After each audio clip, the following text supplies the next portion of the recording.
دوستوں کامیاب افراد اپنی خواہش کو پیش نگاہ رکھتے ہیں نہ کہ رکاوٹوں کو۔ دوستوں ایک چھوٹی سی سٹوری اس شخص کی جو نابینا ہے، جو آنکھوں سے دیکھ نہیں سکتا، لیکن اس نے اپنی اس معذوری کو بلا کر دنیا کو حیران کر دیا۔ بات کر رہے ہیں ہم انڈیا کے سری کانت بولا کی، جو اب بولانڈ انڈسٹری کا مالک ہے، جو 60 کروڑ کی کمپنی بن چکی ہے۔ جب یہ پیدا ہوا، اس کا باپ 20,000 روپے سالانہ کماتا تھا۔ نابینا بچہ دیکھ کر لوگوں نے مشورہ دیا کہ اس سے جان چھڑا لو، اسے کہیں کسی ادارے میں چھوڑ آؤ، لیکن باپ نہ مانا اور اس نے اپنی تعلیم شروع کی اور 10ویں کلاس میں 90% نمبر حاصل کرنے کے باوجود اسے 12ویں کلاس میں سائنس مضامین نہ لینے دیے گئے، اور اس نے پھر بھی ہار نہیں مانی۔ دوستوں اس نے ریاستی حکومت کو عدالت میں گھسیٹا اور 6 ماہ کیس لڑا، وہ کیس جیت گیا اور 12ویں میں سائنس کے ساتھ 98% نمبر حاصل کیے۔ جب بھارت میں بڑی بڑی یونیورسٹیز نے اسے داخلہ دینے سے انکار کر دیا، وہاں اس نے بیرون ملک اپلائی کرنے کا سوچا اور روئے زمین کی 4 بہترین یونیورسٹیز MIT،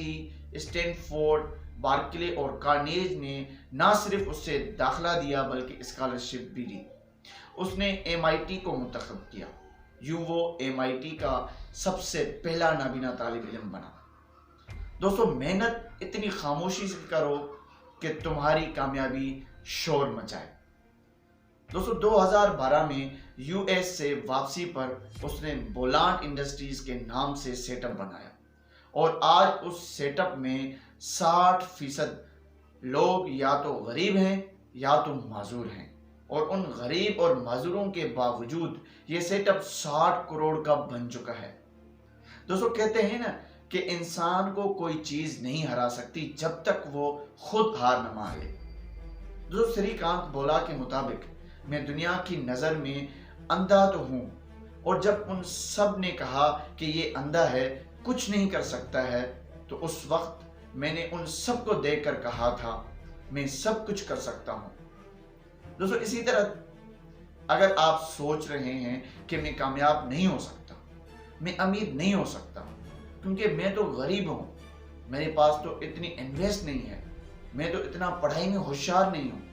میرا کچھ نہیں ہو سکتا، میری فیملی مجھے سپورٹ نہیں کرتی، میرے پاس اتنے ذخائر نہیں ہیں، تو میرے بھائی اور میری بہن، یہ صرف بہانے ہیں۔ یہ ایسے بہانے ہیں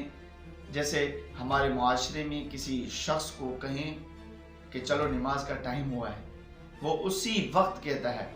آپ جائیں میں پڑھ لوں گا، یا پھر کہتا ہے میرے کپڑے ناپاک ہیں، اب آپ دیکھیں، اب وہ نماز پڑھنے جائے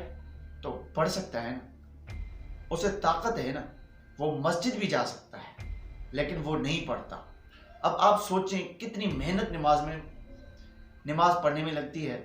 اور جو پڑھتا ہے اس کو تو کوئی نہیں کہتا، وہ خود چلا جاتا ہے، کیونکہ اس کو معلوم ہے نماز کا کیا فائدہ ہے۔ اگر آپ کو معلوم ہے کہ مجھے یہیں پر پہنچنا ہے، اس منزل تک پہنچنا ہے، تو آپ صرف ایک دفعہ نکل پڑے، شروع کیا، کچھ دن مشکل لگیں گے، لیکن جب اس کے کرنے کی عادت پڑ جائے گی تو آپ کو اس منزل تک پہنچنے سے کوئی بھی نہیں روک سکتا، کیونکہ آپ خود اپنی منزل کی طرف، اپنی ہدف کی طرف چلتے رہو، بس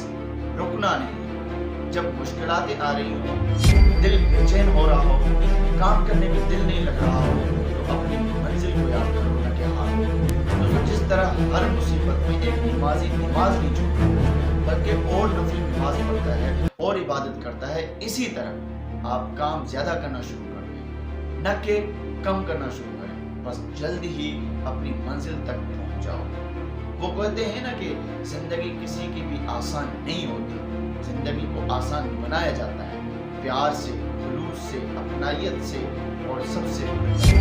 برداشت۔ وہ بڑے کہہ گئے ہیں نا